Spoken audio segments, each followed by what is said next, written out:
sorts of diverse topics, and people from hackerspaces and hackerspace wannabe people can get together and collaborate on projects in this big meta international hackerspace with lots of cool stuff going on. There's my contact information. I'm doing this also with Jimmy Rogers, who does a lot of workshops with me.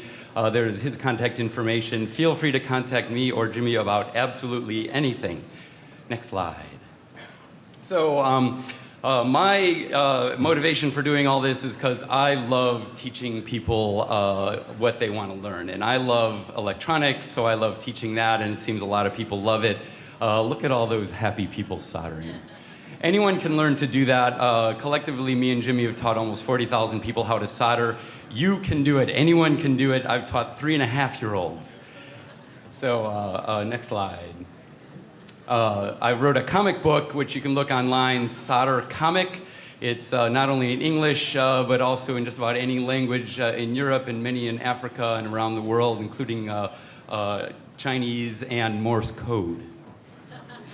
It's open source, like all my projects. Go ahead. Here's some of my projects that are available for learning how to solder and make things with electronics. Anyone can do any of these projects. They're all totally for beginners to complete successfully. If you want, you can come up. We have demos for all of them on the mezzanine. Come on by, you're all welcome. Next slide, please. There's some more of them. Cool projects, making noise, playing games, interactive art, of course, a lot of blinky lights. Next slide. Also, I'm going to do, this is just one of the many, many cool workshops that are happening. Arduino for total newbies. In 3 hours, knowing absolutely nothing, I mean total newbies, you can go from knowing absolutely nothing to being able to make a cool project with Arduino and being able to hack things online with these marvelous open source devices. My teaching's always free, but the parts, of course, cost money, so I ask to be reimbursed. The first 50 people show up early, can do it. So show up early if you want to do it. It will fill up. It's 7 o'clock tomorrow in the Hackerspace Village hardware hacking area. Next slide.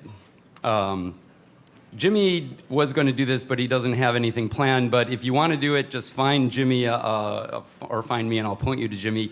Bring your own toy or an easy button or anything you want to turn into a noisemaker, and we'll show you how. Next slide. Yeah, so just come on by. It's you can learn to solder with any of these kits. You can do learn on the all the workshops that'll be happening. But the ongoing soldering workshop will be happening all day, all night until hope ends, which is a long time from now. Go ahead. Next slide. So there's my contact information again. So hope to see you all. And soldering is not only fun, but it is easy. Great. Thank you, Mitch. And with 1 minute to spare. Awesome. Yep. Great. So Johannes. Awesome. Okay. Give Mitch a round of applause and the same round of applause for Johannes. Thank you. Okay. Johannes actually has a video which will be playing in the back, so we're going to reset you. And this Excellent. is not the talk, but are we queued up with the video back there? Yep, we are. But, okay, so start. Go. Okay, so in fact, I'm up here because Nick Farr jumped me 2 hours ago, like not sexually, but he said, "Come on, come on." Oh, I wouldn't mind. Okay, but yeah. So he came up and said, the lightning talks. We don't have enough lightning talks. So for tomorrow, come on, get up, so I don't have it to do it the second time or something. I don't know. Yeah. Okay. Anyhow, Nick Farr asked me I should do a lightning talk, and I say, yeah, why not? I want to talk about a project we're doing right now. It's a feature film. We want to do it, and we could need your help. I will actually talk about it in more detail today at 9 o'clock. But to attract you, I thought, why not go on stage here and do it? The basic problem is, how can we do a feature film about the big problems of the digital age? Because there are so many problems out there we have to talk about, even like, and especially in narrative film. But nobody's addressing those problems because it's easier to make a film about a bank robbery than about the real problems that we have out there. If you want to show your video, you've got 30 seconds. Yeah. What? Okay, let's show the video. Yeah. Okay. What, I already talked for 3 minutes? Your video's included in your time. Welcome, ladies and gentlemen, to our glorious home country of Soviet Unterzegersdorf. This is Ambassador Khrushchev. This is blogger. I blog. Our little country is a proud one because we are the last Soviet republic on the planet. We are in Central Europe, located there. There. Yeah.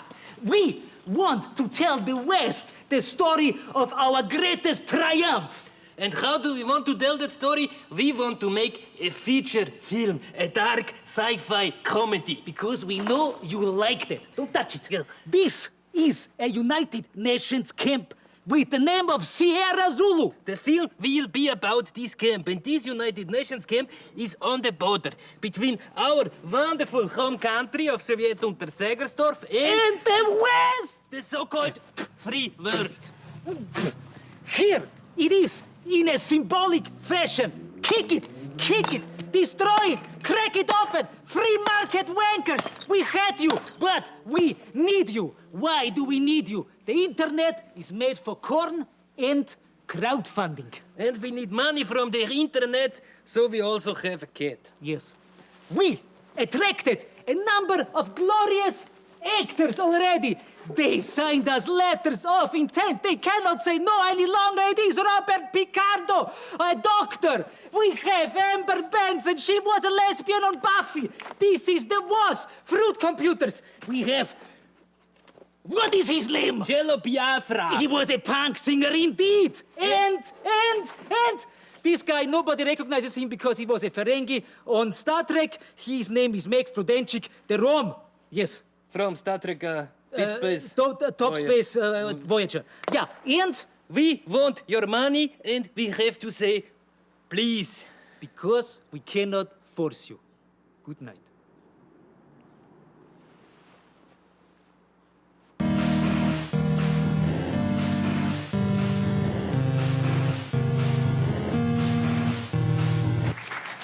Oh, I hope we get the money. Because I'm sick of this shit. Jeg get de hit så mosh.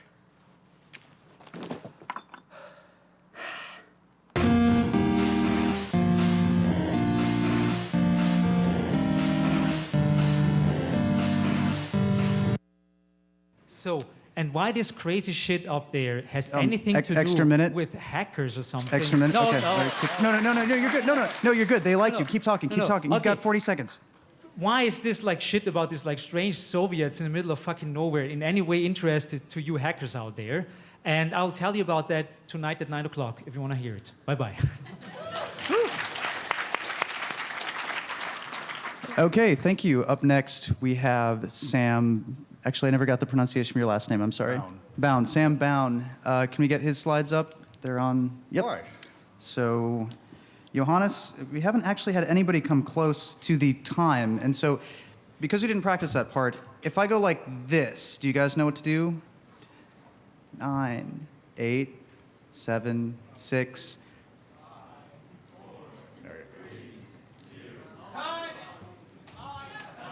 No, normally the audience goes, eh, or makes some kind of noise like that. So from 3, do you want to practice that one? So. 3, 2, 1. All right. Okay, that was creative, but without any further ado, Sam Bone, take it away, 5 minutes. All right. And I take it as a compliment that as a college teacher, I'm expected to be so long-winded that you'll have to shut me up by force. So anyway, I'm Sam Bound. I teach at City College San Francisco. And move on to the next slide. Okay.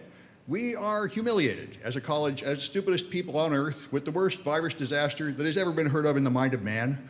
At the beginning of this year, all over international media came this information that we were outrageously lax in our network security and all our computers were infected by viruses. And in fact, they stayed that way for 10 years and nobody ever noticed. Go to the next slide. And so the virus Trojans and malwares, which look like that apparently, were infecting all our machines. Go on to the next slide. And every time anybody would type credit card numbers or anything useful, these bugs would crawl out down the screen and take out their data and send it to the Russian business network. Go on to the next slide. And we never told the students, all of us teachers, it looks to me like this teacher here actually knew about it and is snickering quietly, but anyway, we just let all the students get all their data stolen. And go on to the next slide. And so this was never found by any of us until we hired these contractors named USDN, which seems to be a one-man show as far as I can tell. But anyway, they were hired. And what they did was they installed intrusion detection systems, or to be more correct, they installed network forensic devices on our network, which were used to watch the outgoing traffic.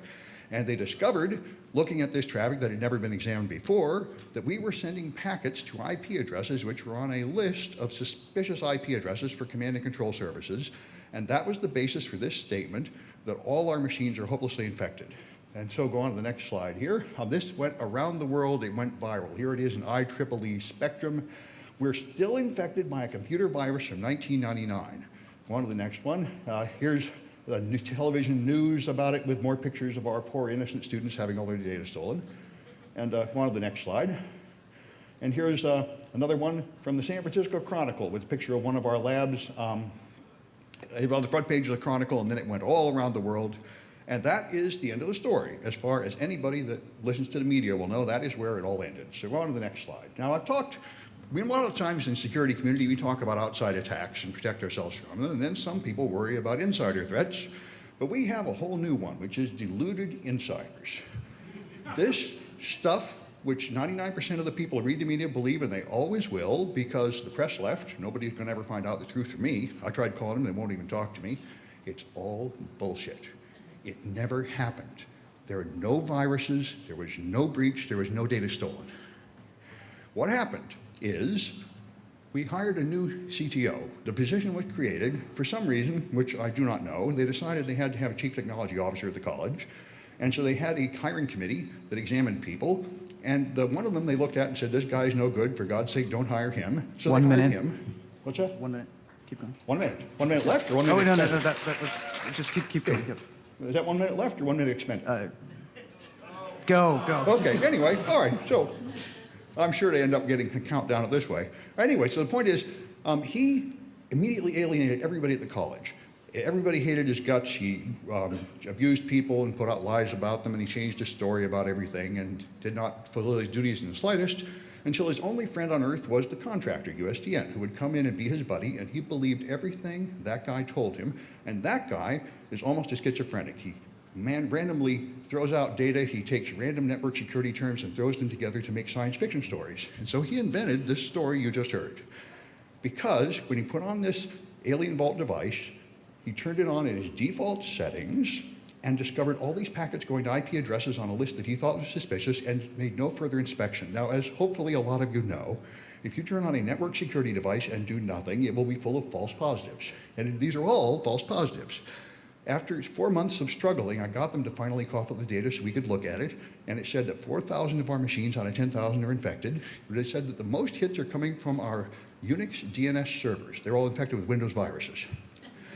Because when email comes in from these people, it sends packets back to the servers to harvest more information or for reverse name lookups or for things like that, and this default setting interprets that as an infection.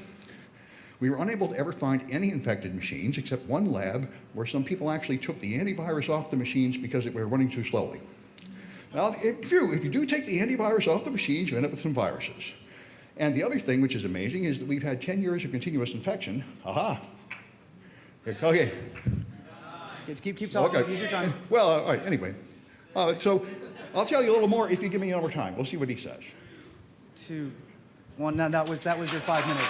That was the 5 minutes. Okay. How about an extra? Can you wrap it up in 15 seconds? Sure, just go on to the next slide. I'll just say, okay. this is what eventually happened. We had huge lynch mobs, a petition against this guy, and we ejected him forcibly from the college. He's not allowed to set foot on it again. He's 10 seconds. That's it. All right.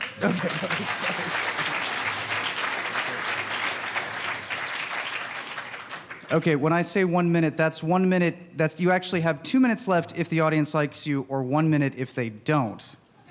That's what I mean when I call 1 minute. So that when you actually, that's 1 minute until I ask the audience for extra time. So if you think it's going well and they like you, they'll give you an extra minute after that. So does that make sense? Yeah, okay. Okay, you got that? All right, sorry. I'm sorry. Yeah, did you want to introduce yourself real quickly before you start? Well, I can introduce you. Okay, all right. Okay, so you ready to go? Yeah. And starting 5 minutes now. Okay, I would like to talk about the future of robotic assistant. So you can see 2 pictures here. On the west side, this is Rosie from the animation Jetsons, which is the Western image of, I believe a lot of people here saw that, Western image of robotic assistant. And Doraemon here on the right is the Eastern image of that. So if you come to like China, Japan, or anywhere in the Eastern part, they will recognize that. Next slide. So this is the reality. On the left side is PR2 from Willow Garage. It costs $400,000 US to buy one. On the right side is called KRO-Bot. It's developed in Europe, and it doesn't have a price yet because it's not available. And actually, next slide. Oh, actually, I lost one slide here. So there are another two examples. One is called Hubo2, which is a humanoid robot developed in Korea, which still costs $400,000. And another example is everybody knows it's Asimo, developed in Japan by Honda. It's not available. So this one is the open source robot that I know, the only one that I know that is actually a humanoid, fully functional robot. It was funded by EU, some kind of EU commission to promote this technology development, and it was developed in IIT, which is in Italy. It's still although it's totally open source, but it's too expensive for hacker community or hobbyists to build. Next slide. So what I'm going to do, and I'm currently doing, is a project called Dora Open Source Robotic Assistant, which is basically a family affordable robot. So the goal is to provide family affordable robotic assistant available as the actually commercial product in 15 years. And I will design it, or I want the project to be designed in a way that robot hobbyists or hackers can build it in any hackerspace. So we use like low-end limited tools just like normal like 3D printers and laser cutters. So there's a project website. It's called dorabot.com, and you can email me at how@dorabot.com. Next slide. Next slide, please. This is a totally open source hardware project, so everything will be open source, and it will run ROS as the software. So if you ever heard about ROS, it's a robot operating system which is developed or originally developed by people in Willow Garage, and it's totally open source, and it's used by more than 100 research institutions and universities in the world. So you got this whole community support that software end. And next slide. Okay, so I want this project to rely on community effort like RepRap, so everybody can get knowledge and skill from the project, and you are totally welcome to upload or open up your improvement on the project.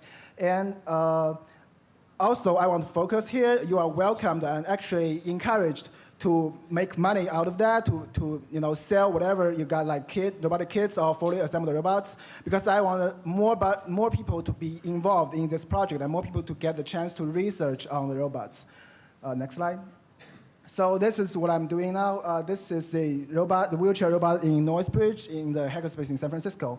I'm working on now. So it looks like that. It's a wheelchair. It has a computer on top. It runs Ubuntu 12.04 and ROS 4.8.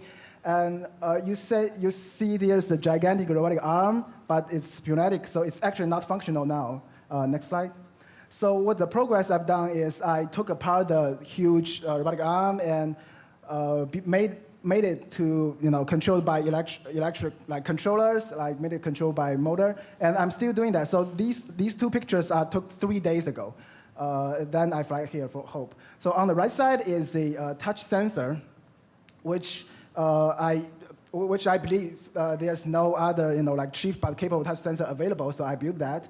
And it will come out later, like, I don't know, maybe in 3 months. 1 minute. Well, it will come out later in 3 months, and it will be about $20 each, and you can search on it. It's called Dora Touch. I'll talk about later. So on the left side, you can see, sorry, yeah. Okay, so I want to point out that because I have totally no money on the project, so I'm using all the resources that I can get in Noisebridge. So this robot will be built at no cost. Next slide. Okay, so this is how I did this Dora Touch sensor, which will be open source. 30 seconds. And it's pretty simple. On the left side, I use CNC machine to mill that, and I researched a little bit on that, so I will publish how I make PCB board in CNC machine. And on the right side is the actual the chip. I'm turning a barometer into this touch sensor. Next slide. So how do you involve? You can join the discussion group. You can totally help me improve the website because I don't know how to design a website. You can start building one robot right away in the local hackerspace. Yep, that's just say thank you to the audience and ask for a round of applause, and that's good. And then give them the website real quick. Okay. So next slide, you see the information. Okay. Okay, you see my information about here. So if you can contact me, or if you want to build robots in your local hackerspace, just start away. Okay, thank you.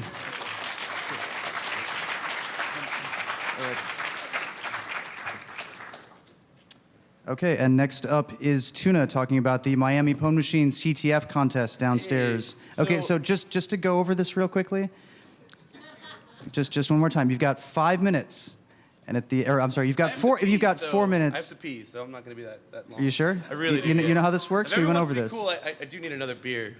Okay. I'm out. All right, 4 minutes starting when? Now? Starting now. Now, Go. now, okay. I'm not as cool as everyone else up here who's talking about I did this, I did that. I'm just here to represent Miami Pwn Machine and Hack Miami. I've actually, worked with Nick at UAS. Get a little closer to the mic. Oh, this thing right over here? I worked with Nick over at UAS, and it was awesome. Right now I'm in Miami, and this guy, Rod, he put together this really awesome CTF. It's not like one of those crazy CTFs that, you reverse stuff and whatnot. It's actually really fun, and it's real, lifelike. You have to compromise websites. There's one MSO 8067 for a little hint out there if you want to think cool and shit. It's really fun. It's down in the mezzanine level, and just come and play. It's just come in, bring your laptop, plug in. Nothing hardcore, nothing fancy, and if you want some help with maybe one flag, we could probably hook you up with that. So enjoy and have a good fucking time. Oh yeah, and thank you for Bohemian Grove. You had other slides. Yeah, we have slides. What? The slides didn't really mean anything. Here, and you took out all the animations. All right, let's go through the slides really quick. All right, everyone know what that is? If you don't, Google it. All right, next. That was a GIF, and it was fucking awesome. And it was a dude dancing. He's all fat like me. And then there's I don't know, Men in Black shit. All right, who knows what this is? This middle one. All right, if you know what that is and you tell me what it is, don't scream it out. You get 5 extra points at the CTF. It's the one-eyed monster in Baltimore. He's fucking awesome. You mean the Bohemian beer one? Shut up! All right, next one. Oh, see, this is he's rubbing his balls and it's Jesus. Everyone loves Jesus, All right, what do we got next? Oh, all right. What this is I was trying to show you how easy, it is to play the CTF. So it's as easy as this. I mean, if you can't figure this out, then don't come play. But I mean, pretty simple. If I offended anyone, next slide, I also have a kitten. Because kittens are awesome. This is my favorite, fuck you. Oh no, cute kitten. And then next. Is there another slide? No, that's it. That's it? Oh, sweet. All right, hey, come play the CTF. Have a fucking awesome time over here at Bohemian Grove, and we love you. Okay, I have to get off the stage, but if you would like to give a slightly more serious lightning talk on a serious issue, just check out the wiki.hope.net/lightning talks. The lightning talks will also appear after the keynote, immediately after the keynote, tomorrow after the S-Men. So if you've got a quick idea, 4 minutes and with an extra minute from the audience, sign up. Thank you.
like you are Tom Daschle. Hang you off a roof, make you hum crystal castles. It's invite only to my gallery show. Then I turn on the gas, cause y'all gotta go. You cut coke like it's past, you beg for a buzz pass. Rock the Richard Ray scarf and Glenn Fry's mustache. Party's non-stop until cops come on, knock until bodies start bobbing. On the hipster, prescription pill popping, collect the cock blocking, I'm dead, D-bag dropping. I'm the hipster hunter. Party's non-stop until cops come on, knock until bodies start bobbing. I'm the hipster prescription pill popping, collect the cock blocking, I'm dead, D-bag dropping. I'm the hipster hunter. I'm the hipster hunter. I'm the hipster hunter. I'm the hipster hunter. I'm the hipster hunter.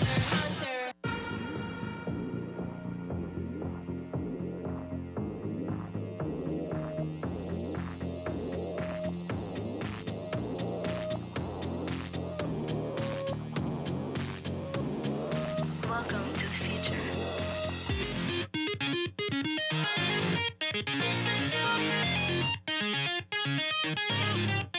Are you ready? All the roads you know are slowly moving away.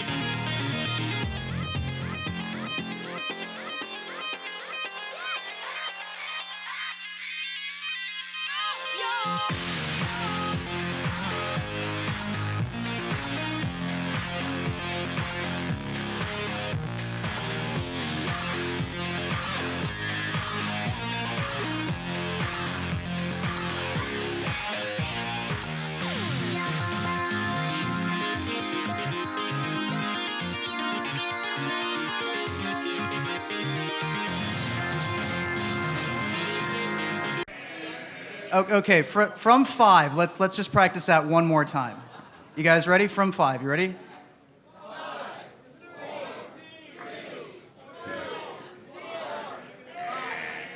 Okay, let's just get that buzzer sound, just one more time. From 3, can you guys get the buzzer sound good? Doesn't matter what the numbers are, just as long as the buzzer sound is good. Ready?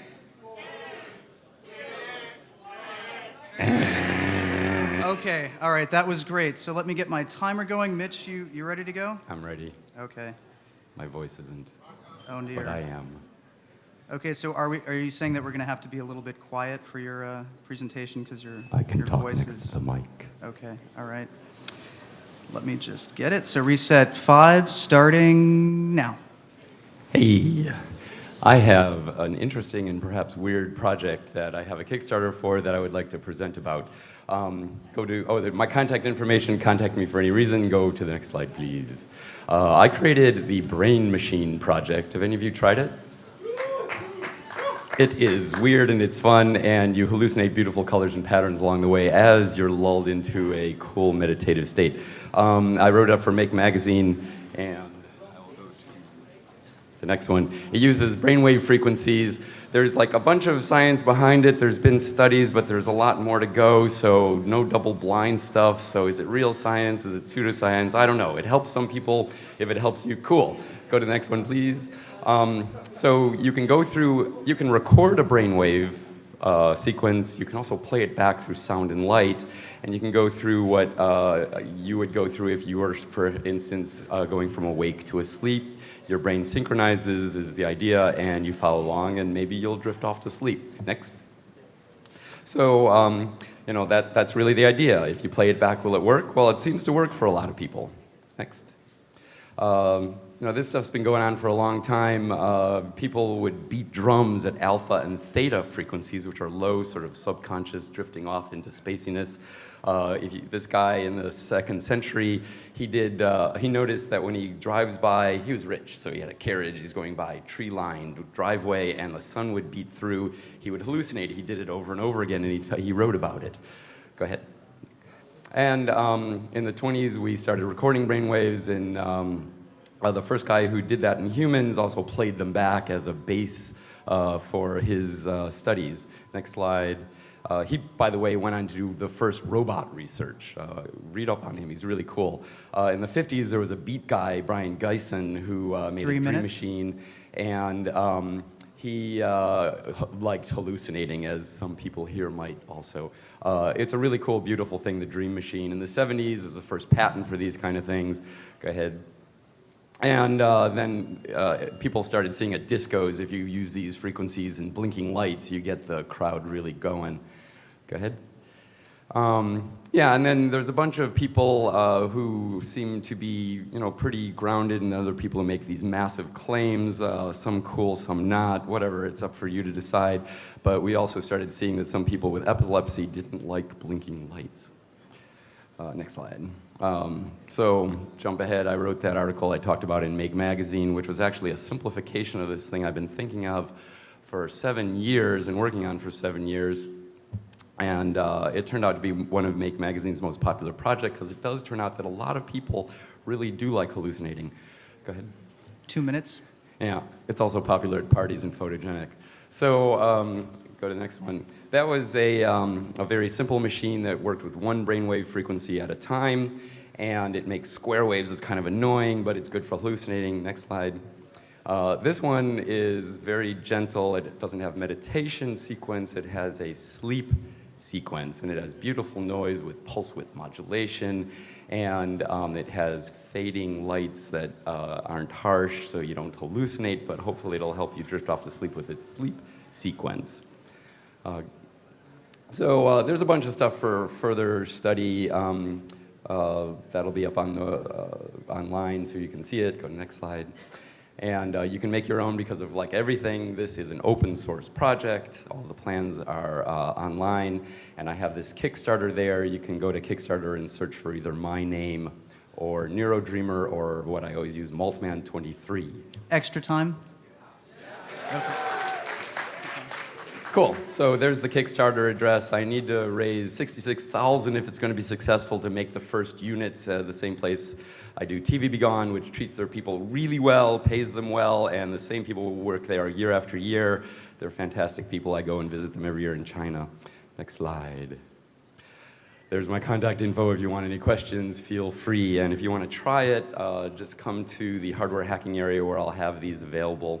Right now I've got to go to my panel and get ready for the Geeks and Depression panel, where I'll be a part of that. So thanks, everyone. Huge round of applause for Mitch. Thank you. Local autonomy networks, are you? Yes. Oh, wow. Okay, round of applause for just being ready like that. That's amazing. Okay. All right, so you only have one slide. Yes. Ready? Go. Hi, my name's Micah Cardenas, and I'm an artist, theorist, and I'm a survivor of sexual violence. And what I want to ask today is, why is it that we have better technology for uploading pictures of our lunch and downloading our favorite TV shows than we do for preventing violence against people? Thanks. So, in response to that question, I'm working on this project called Local Autonomy Networks, or AutoNets for short, AUTONETS, and the website is autonets.org. And so AutoNets is inspired by a drive to create networks of communication to increase community autonomy and reduce violence against women, LGBTQI people, people of color, all people who continue to survive violence on a daily basis. So these networks that I'm forming in this project are online and offline, including handmade wearable electronic fashion and face-to-face agreements between people. So I'm working with groups like Queer Youth of Color groups in Detroit, or a sex worker group in Montreal, or a group of artist activists in Bogota, Colombia, to make these devices that will, when activated, they would use mesh networking technology to alert everybody else who's wearing a device that somebody in the network needs help and which direction to go to find that person. So, So mostly I wanted to do this talk to ask, call for collaborators. So if anybody wants to help work on such things, on safety hacking and safety technology, then come talk to me. So the main part of this project is a line of mesh network clothing with the goal of building networks that don't rely on corporate infrastructure to function, inspired by community-based, anti-racist, prison abolitionist responses to gendered violence, because we all know the police are not our friends. And so it's based on wearable electronics, right? It's a new form of electronics that is enabled by threads that have conductive material sewn into them, and I'm using LilyPad Arduinos and XBee wireless transmitters and LED lights. And initially, 3 minutes. my idea was, 3 minutes past? No, it's 3 minutes to go. 3 minutes to go, okay. So initially the idea was to make this line of mesh network clothes that have GPS transmitters in them, which would be an easier technical problem to determine direction that way, right? But when I started talking to groups like sex workers or people in Latin America who were often disappeared by the government, they were like, we don't really want a GPS tracker. We don't really want to transmit our GPS coordinates anywhere. So I've been working instead on trying to figure out how to use just the XBs to determine location information, which I find is a difficult technical issue. So that is something that I would love to have help with. And as we all probably know, governments from Egypt to San Francisco have demonstrated that they're willing to shut down cell phone networks to prevent dissent and protest. So I'm thinking if we have these wearable garments that provide us locative information about where our friends are, we could use them for things like protest when the networks get shut off. Or in ecological or economic crisis, obviously large-scale communication networks fail, and so mesh networking technology could save people's lives. So the idea here is that we cannot depend on corporations anymore to provide our technological infrastructure, our communications infrastructure. And to really change the story about violence, sexual violence, and gendered and racialized violence. So it's no longer seen as an individual problem to be solved by individual people, but seen as a social, systemic problem to be solved collectively. Yeah, I actually am under time. So, so you can come to our panel, Electric Bodies and Possible Worlds, at 4:30 in Sassaman to learn more about this and see some of the prototypes I've made in action. But the basic idea of this project is something that I call, or that people I work with and I call science of the oppressed, which is to think about how science could be something else if it weren't based on corporate interests and corporate funding, and to think about how experiences of oppression, like gender oppression or racial oppression, can be a specific form of knowledge that we can build from and have, unique perspectives in different kinds of technology. And so that we can think about things where, like, why is it that when we think about the future of technology and bodies, since a lot of us in this room think about this, we think about things like contact lenses with computer displays embedded in them, instead of thinking about things like wheelchairs and lipstick and prescribed hormones, right? I mean, if we're thinking about the future of augmented bodies, or the future of how we're putting our bodies together with technology, why don't we learn from people who are differently abled, or people like me who are transgender who have their bodies permanently biologically modified, or people who are so-called mentally ill who have a different experience of the world. I think we can learn a lot from these people. Thanks for listening.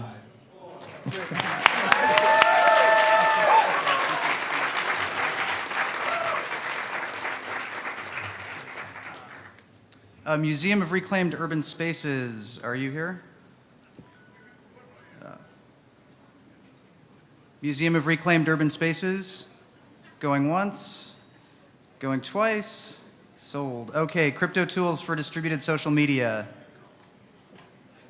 Crypto tools for, You're here? Okay, awesome, cool.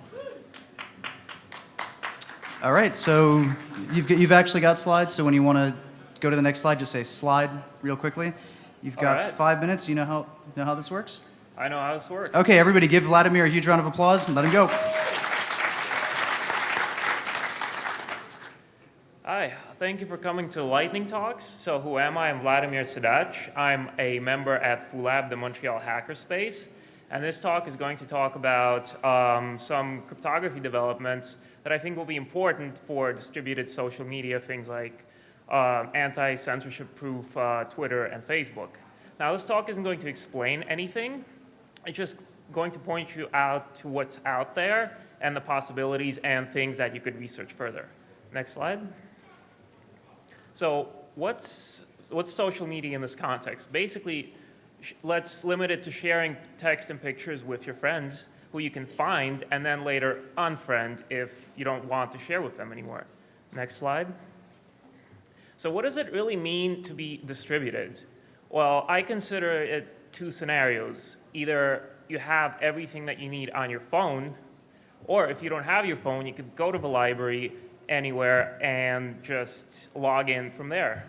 So there's no home plugs, there's no buying your own server. Next slide. Now the question is, where is the server? How does this work? Is this magic? No, it actually depends on a very old technique. store and forward messaging, which was the basis of Unix to Unix copy, FidoNet, and Usenet. And it depends on your friends having their machines and being online, whether that's their phones or their desktops. So you still, if you're at the library, you would still need a web browser and some sort of public website to go to load the initial payload for the application, which uses WebRTC, and to sort of find some of your friends so you could bootstrap that whole process. Next slide. So what already works? Message authentication codes for store and forward messaging, and public key encryption for identifying your friends and providing a secure channel for communication. Next slide. 3 minutes. So can you really trust your friends with your private data? Well, it turns out you can. There's developments like Tahoe Labs, the least authority file system, where basically encrypt and then kind of chop up your data, and you could have it on less than trusted machines and they can't access it. So you can let your friends have your most private data and store it for you, and you'll all still be secure. You could sort of trade off storage. They have their machines online. They don't need to be all on the same online all the time because it uses erasure codes. Next slide. So can you trust your friends with your password? It turns out you can. There's a big area of research in cryptography called zero-knowledge password proofs.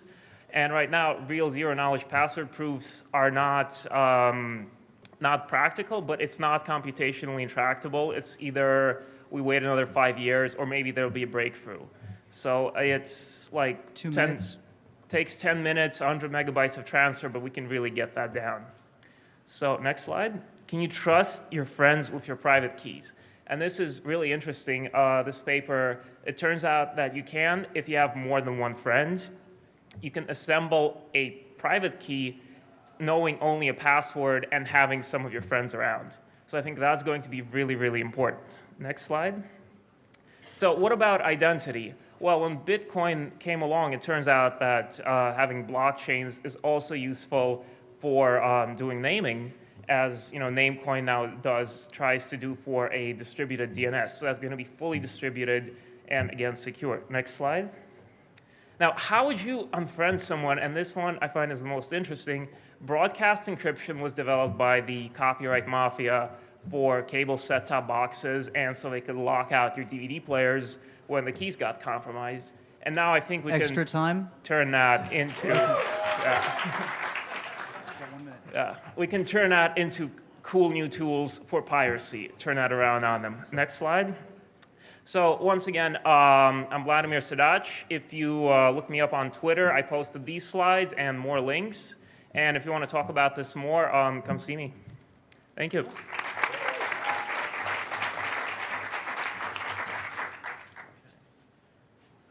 Online map censoring. Are you? Yes. Wow. Okay, another person ready to go. Sweet. Cool. That's the HTML version? Yeah, that's Sweet. Okay. Yeah.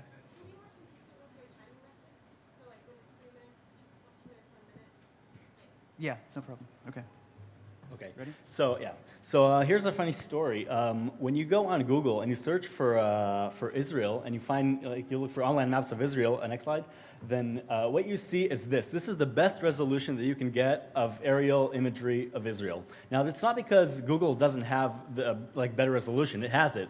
But Google is bound by a United States law that requires it to not show pictures or images that are better than 2 meters per pixel. So next slide. So the state of Israel actually got this clause inside a US law. It's the National Defense Authorization Act of 1997, basically limiting the dissemination of high-resolution imagery of the state of Israel. And that's a US law, so that's kind of weird. So Israel is very paranoid about people seeing aerial imagery of Israel. Next slide. So when you go on Google and you look at Tel Aviv, this is the Israeli Pentagon, more or less. It's like the main headquarters of the army. Center of Tel Aviv, capital of Israel. So that little trapezoid shape in the middle is the base, and this is like the best resolution that you can get. If I zoom in more, you're gonna get it. It's gonna be blurry again.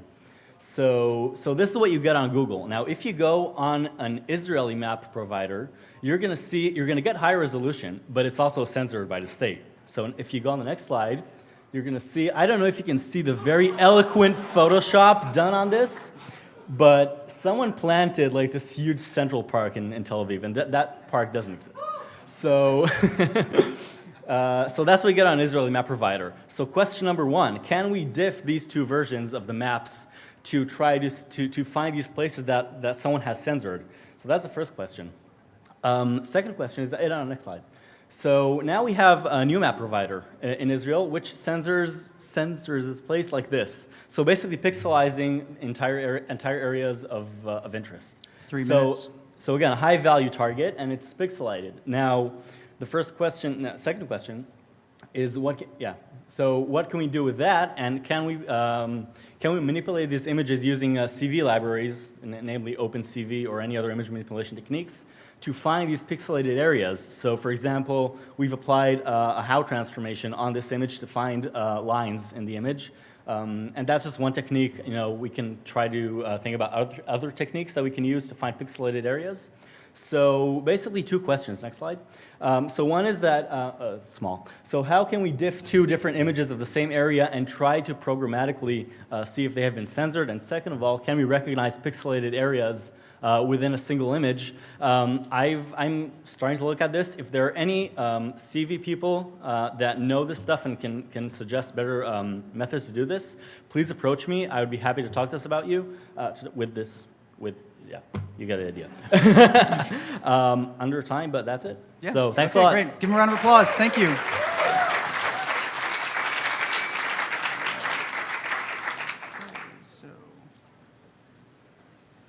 Stealing passwords remotely. Okay. All right. All right, a returning presenter Yeah. from last time.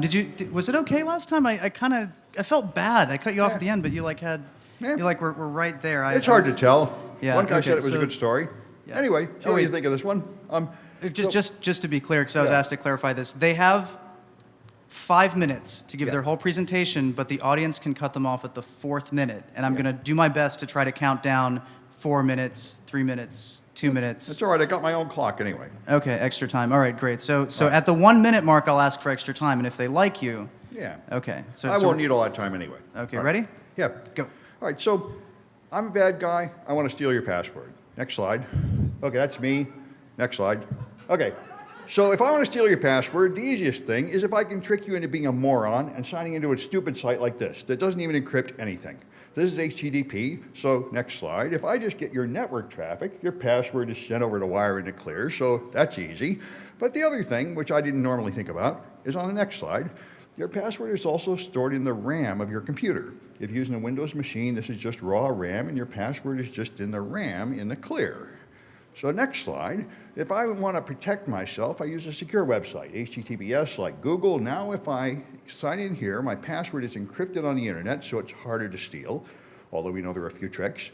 But next slide will show it's still in the RAM in the clear, because the browser author did not think about this. So if I could just read your RAM, I could get all the passwords you've typed into websites pretty easily.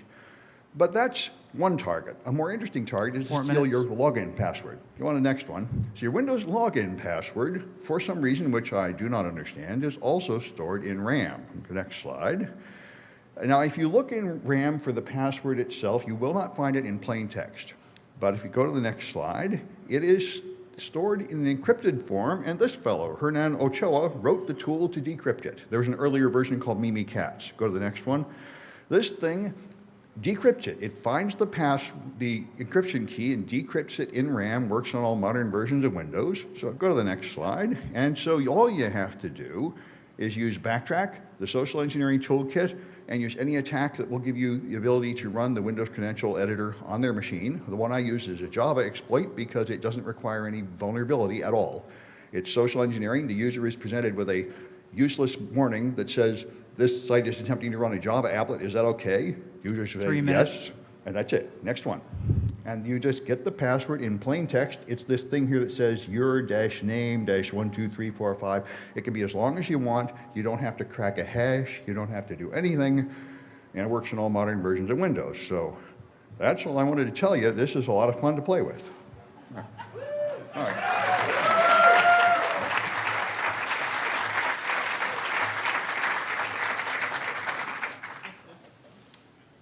Okay, and next up, Matthew Borgatti. Howdy. All right. Let me just get my notes up here. Boom. Everybody's coming in under. A round of applause for all the presenters who came in under time. You haven't had to reduce one of them. Okay, Matt. All right. So I'm just going to point to you and advance the slide. So this is Robert Sapolsky. He has mad stats in neurobiology. He also is a professional baboon molester. Now, I don't mean that in an insulting way. He actually tranquilizes baboons as part of his job. He spends half of the year in the savannah tranquilizing baboons, and the other half of his year teaching at Stanford. So what ends up happening with this is he studies the baboons' social behavior. They have stressful lives. They fight with each other. Baboons will rip each other apart for the chance to dominate the other baboon and mate with all the ladies. It's a very competitive, stressful life for them, and they suffer from the same effects of long-term depression and long-term stress-related disease like heart attacks and hypertension as we do. Which is weird because things like giraffes and zebras don't. Giraffes and zebras only have two modes, which are off and run for your life. So they don't tend to deal with long-term stress because as soon as a stressor is gone, as soon as they can't see a lion, can't smell another angry zebra, they don't have to worry about stuff. So one of the interesting things is depression is a stress-related disease. 4 minutes left. Excellent. Lots of similar symptoms. Next slide. So I'd like to talk about depression and stress-related disease. This is Sapolsky with one of his friends. We have complex brains and complex lives, a little like baboons. And so we have this ability to spook ourselves, to give ourselves stress, to give ourselves the things that actually activate all of these interesting mechanisms inside of our brains that cause more stress.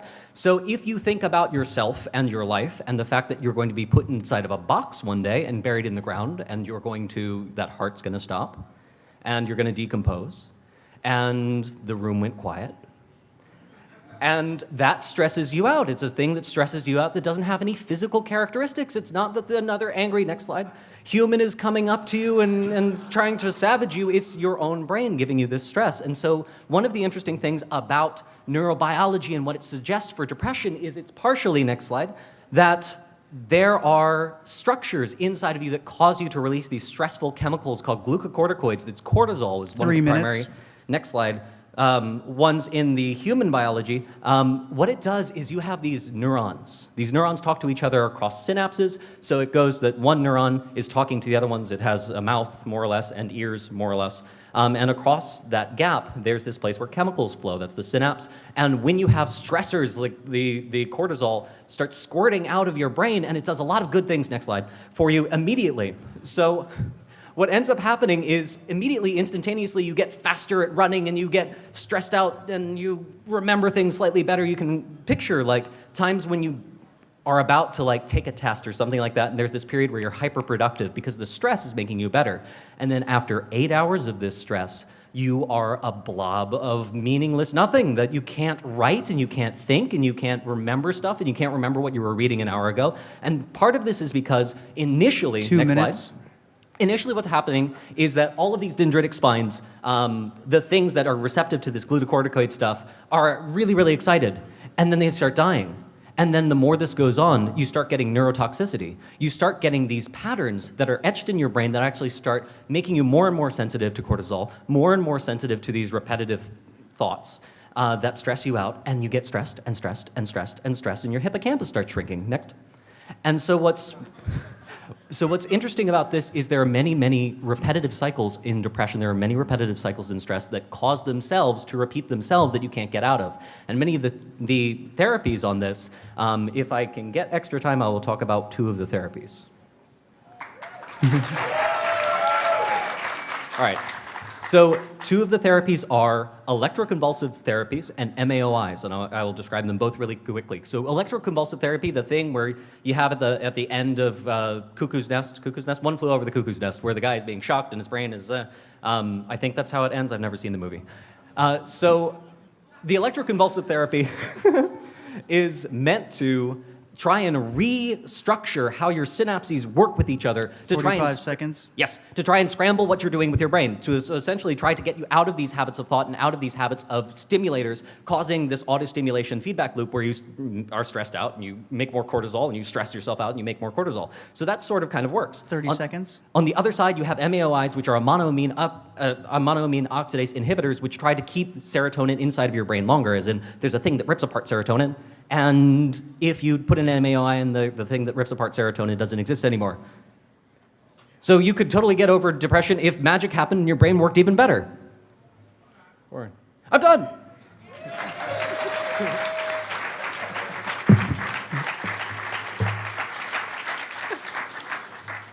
Okay, Hackertown.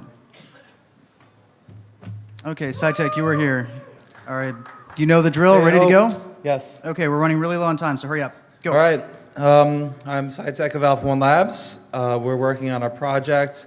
I started Alpha One Labs 3 years ago, co-founded Alpha One Labs, and we've learned a lot of things when having a hackerspace. And one of them is that it's like a gym. So some people make excuses to not go to the gym. So we want to make it very easy for people to get out. We're making Hackertown a block away from the train, the Graham Avenue L train. And what Hackertown is, it's a pioneering educational center for clean technology and sustainability, featuring the world's first marketplace for hackers. Next slide, please.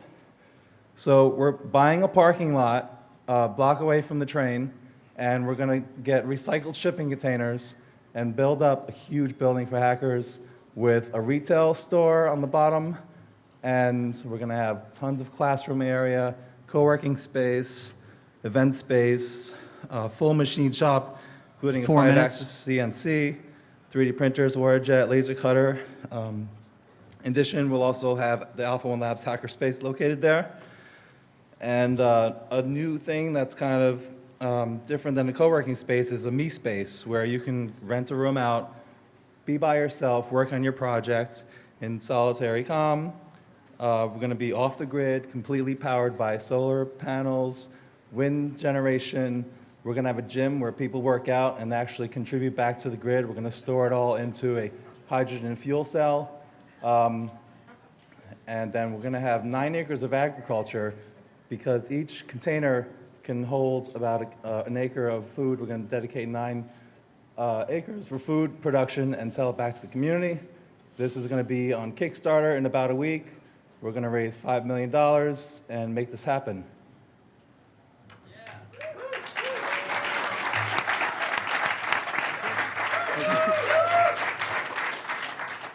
With 3 minutes left to spare, replicounts. Ready? Okay, you got one slide, and SciTech had 3 minutes left? Yep, that's it. Ready? Hi. 5 minutes, go. Yeah. My name's John James, and I'm actually doing I have a scheduled presentation in the Felsenstein Room, unscheduled presentation, tomorrow at noon. So I'm looking for collaborators too. Anyway, what it's about is that